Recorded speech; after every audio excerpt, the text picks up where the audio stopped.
Racing was at Doomben on the weekend. This is our Macbet review of what we did. Um, we had a pretty ordinary day on Saturday. I think we knocked off about 9 units or 9.5 units. And then on Sunday we had a pretty bad day there as well. And we were quite keen on a few that day as well. So all in all, over the weekend it was pretty ordinary. Going back to the two of the best, we got about away with a win. We had something on the Iron Pinge on the Saturday, which just was caught wide, and we had something on Was It Worth It on Sunday, which was around about I think they bet 250, but it was about 225 around about the place, and it started around about the 180, so we got a win there. It's running at around about 40% on profit. And even Macbet, it's still at around 19% on profit on turnover. So both services are going really good at the moment. Going back to race one, we didn't really play here. Impregnable wasn't a bad win. It was slow out, and was still able to win. So it gave them a few advantages, and was still be able to get home. We didn't really like it. We were sort of worried about the 1200. But we couldn't find too many horses to back to beat it either. So we stayed out. Red Handle went okay. Bodacious seems to be a first up horse. Ignite the Light went terrible. Race two, this horse went good. Mystic Opal. It's one to follow. It got held up was strung up on the inside, showed more speed than it usually does, and it went really good. Have a say, seems to have found its level. It put these horses away, but just on the line he wanted to just sky the tail a little bit. That just concerns me going forward with this horse. Someday didn't go too bad.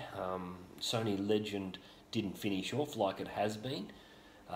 Just hasn't been hitting the line at all. Divine Service, there was no money for it. Led and just weakened. But one to follow is definitely Mystic Opal. The next race, we didn't bet here either. Just the speed went on. The horse that went really good in this race was Explosive One. It worked and got to the front eventually after being wide and fought on well. They're not good horses, these, but it did a really good job to keep fighting. MG Goodby, we haven't been able to find this horse. It won again. Speed was on, suited it. The same with Rock on Ivy, ran on and was suited. Garada ran on and was suited. So it was very much a speed-on race that just suited the back markers. Race four, what did we do here? We couldn't get away from the two favourites here in D9L and Plucky Girl. We just thought they would dictate. The speed didn't really go on. Passion Flower got up near the lead like they suggested it would.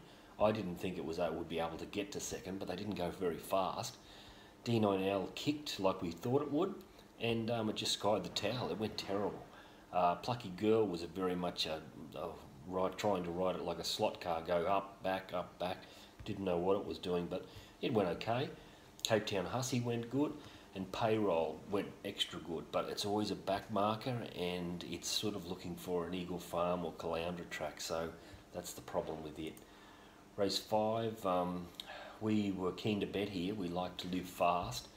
I think they bet around $10 on Betfair. We thought it was a great chance. It came in the right part of the track. It was running on and did really well. Just good, a couple more bounds it might have beaten Mishani El Lobo, who we didn't like. It would have been mostly because of the jockey. We sort of tried to steer clear of her. Handwritten was. We wanted to get bet against it. It went terrible. It needs a spell. Prime Target, we threw something on it. Went fair. That's about all. And Kalama, we didn't know what to do with it. It was back and forward and distance, but it went okay. It just needs that real suck run. It just had to work a little bit. Race six. This race, we had a good bet on Powerful Flash here, and on the corner you really wanted to double your bet. It was about $20, and I don't know whether it would have won, but geez, it would have gone awfully close. It just got held up in the straight when it wanted to go and got shuffled in and just kept on getting pushed into the fence. So it went as good as it can go. Andras, just a horse that needs the bloke needs to be very aggressive on this horse, and he just didn't go when he should have gone. Lloyd, he was going to take off around about the 600, and then decided to jump on the back of the winner and Rancho Montoya, and just lost his momentum a little bit. Rancho Montoya, we were sort of happy to bet against it. It blew out in the market. It got out to about around $5, $5.50 on Betfair at one stage, and we had it around about the $6-7 mark. We're happy to bet against it, but it had every possible, very well ridden. Race 7, we had a small bet on Pindan Pearl, who I think should have won. It missed the kick by about 5 or 6 lengths, and yeah, I thought it'd get into about 3rd or 4th in the fence and get in the perfect run, whereas it was back last, so it ran on, went quite good. The race isn't much good though. She is what she is. I think it's only going fair at the moment. 1 Inch Punch is looking for Caloundra or Eagle Farm. He's just one of those big horses that needs big open spaces. The next race, we backed Diamond Pinge. I was just praying that Lloyd could do weave some magic from that gate, and he just had no luck. He was 3 and 4 wide the trip. He kept on fighting.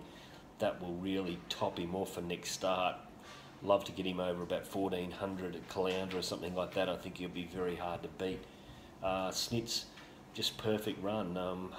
We had it second pick. He was always going to get the right run, and it did, and it was well ridden by Frad. He rode really good on the weekend.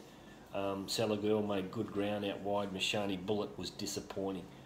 And the last race, again, we didn't know where to go. We were trying to bet against Manius. I couldn't get it short enough. I really thought it couldn't take another step, and it did. I thought Sabcat would get a better run than it did. He just didn't come out as quick as what he did previously, and just got into a position that I thought he might have been about 2 lengths closer, and that would have made it a bit interesting the last little bit. Brotherly Secret went not too bad, ridden forward. Rajar Empat had every possible. But all in all, over the weekend we had a loss, but things are still travelling quite good, as I said, around about the 19% on turnover for Macbet. Alright, we'll talk to you all next week. Cheers.